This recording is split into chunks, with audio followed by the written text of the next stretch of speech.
Race 5 at Caulfield yesterday was running at the JAYCO Cup over 1400 metres, Group 3 level, set weights with penalties, and the winner of the race was Royal Discretion, mate, which is trained by one of your favourite trainers, Jay Waterhouse. Champion.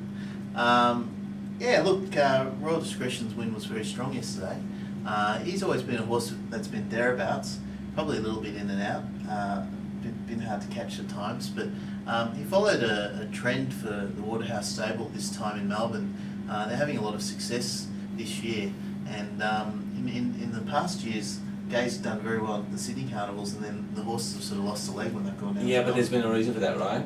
Because by the time they'd left Sydney, they who were finished, they had peaked, but now sort of spreading the timing's a lot better now. Yeah, I agree. I think she's learned her lessons. Yeah, and, definitely. Can't win everything, so she's the timing them better now. Yeah, and running horses for courses. Like some she's bringing down specifically for the Melbourne Carnival, and others that she's peaked for the Sydney races, like the Epsom and whatnot. So, but yeah, his win was good. It was quite a strong race. Turfontaine ran his perennial placing, and he's always that horse that's back me next time, and he just never seems to win. Don't do it.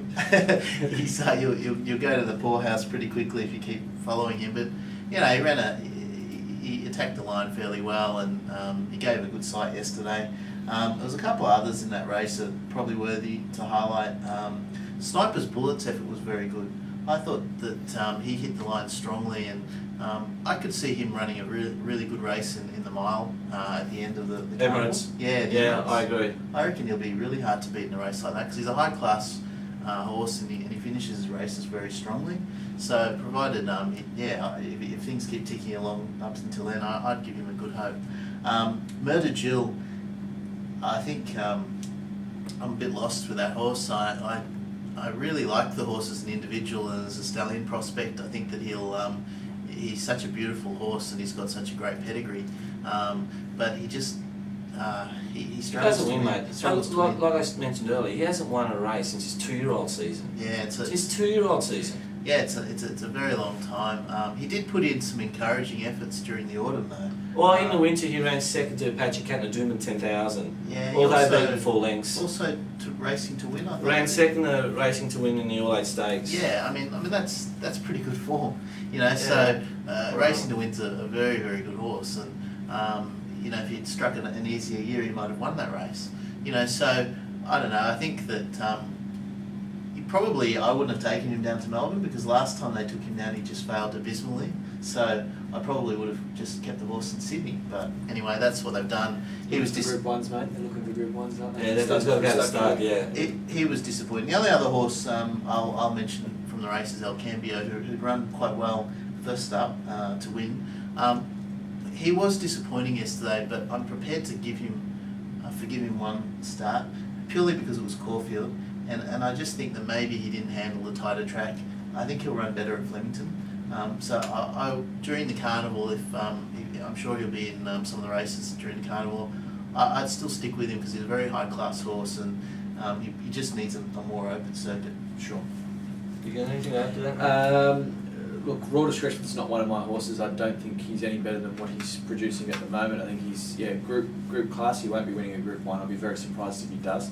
It was a good ride yesterday, and the horse thoroughly deserved the win. I think bounced back off a failure last start, but that was on a wet track from memory. So and apparently Gratz, the cameraman, tells us that there was plenty of money for him late in the race. So it was enough to suggest he was ready to bounce back. Look behind him. Assuming I couldn't agree with you more about Sniper's Bullet. It was an enormous run. He was 11th on the turn, coming around the bend, and ended up finishing 5th, beaten 1.9 lengths. Mate, it doesn't get too much better than that. So I'd certainly agree with you that, you know, heading into something like an Emirates, he'll be at the top of the weights. He was a class runner in the race yesterday. He was, and I don't think he fully came back last preparation. He didn't seem to, so maybe he ran fourth in a Doncaster though. He ran fourth in a Doncaster last preparation, which wasn't so bad, but he went off after that. He did. He went off after that. Yeah, I've got a lot of time for Tracy Bartley as a trainer. I think he's certainly underrated, because he doesn't have the numbers or the quality of stock to show what he's got. But he's got one horse there that, you know, is one of the most poorly bred Group 1 winners going around, and he's got to do what it's done. So I don't think there's a winner on its stamps page from memory. If you look through Schwarzy was the same, 4 or 5 but it doesn't decks. matter. But Yeah, but even so, Shwazi was by Daniel Dancer. This fella's by the Bullet, so just doesn't compare.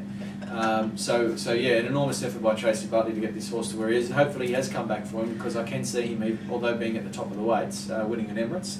And the other one that I'll lock into the black book from that race is Chasm. For me, certainly a serious horse. He charged home late there, found a couple of dead ends and worked his way through them, and then made a nice dash for home late. I think he can win a nice group race this preparation or next, certainly. So Sniper's Bullet and Chasm are the two that I'll be watching from that race. The only thing that surprised me with Royal Discretion's win yesterday is that previously he had 15 starts and 5 wins, which 4 of them were on rain-affected tracks. So his form on rain-affected surfaces has been enormous. Yeah, he is a swimmer, and then he failed on a wet track resuming, and won on a good track, fast track yesterday. I don't know where the turnabout's come, because last time he won the Hawkesbury Guineas on a rain-affected track, ran second behind Tantat Delago on a wet track, and ran second the Queensland Guineas on a heavy track behind Terrefontaine. All his tracks wet track form, and all of a sudden he comes out yesterday, he's backed in from 30s to 15s. They must have had his feet in the bucket prior to the race, and he thought it was wet. But so then how do they get away with a steward's report declaring that the horse failed due to the track condition? How does that wash? I don't know. He's a different horse this time. I don't know what's going on, but good luck to him.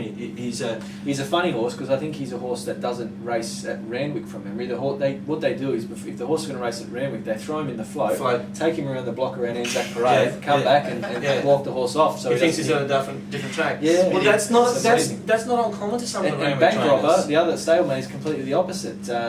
He won't race away from Randwick, so it's amazing. There you go. And as for Terrefontaine goes, interestingly enough with him, it was his 19th race start yesterday, and he's yet to win on a good track. All his previous wins have been on more than one race.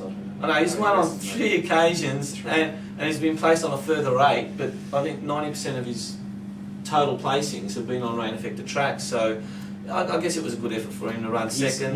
He's overrated, that horse. So even last start, there were a fair few people tipping him after the last start, but he got all the breaks. I watched the race. He was asleep most of the race, and he got the majority of the speed. No, 2 starts back in the Sarup Clark. Sorry, he ran third behind Orange County last start. He failed in a 2 rack. 2 starts ago. But yeah, like the horse's last win was the Queensland Guineas again on a heavy track. So, although I think he's probably personally, I think he's more of 1400 metres is his go rather than. Yeah, I know, but he won the Queensland Guineas on it over a mile. I don't need to worry about 3 or 4. As an older horse, I think he's more a sprinter to. Where are they going to head with him? They're going to have to head to a mile with him this campaign. There's nothing else. That's an interesting point with El Cambio, but I think El Cambio will actually get the mile.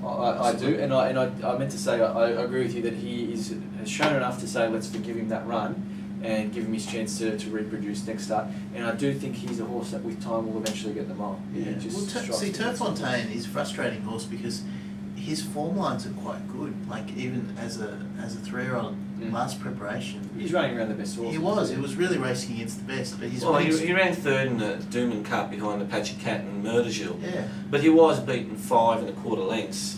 And Murdergill beat him home. Murdergill beat him home. I don't know. I know, but even earlier than that, the horse has always raced against the best company. He's frustrating. I think he's been a difficult horse for Anthony Cummings to work out as to what he is, whether he's a horse that gets over a bit of ground or whether he's just purely a sprinter. He was out of a Dr. Grace mare, so they probably thought we could get a middle distance with Joe Bird. No one would have known with Joe Bird what he was going to produce. The sire. So right. I think that Johannesburg. Johannesburg. Yeah, for the people that don't know. Us, yeah. Well, I think so.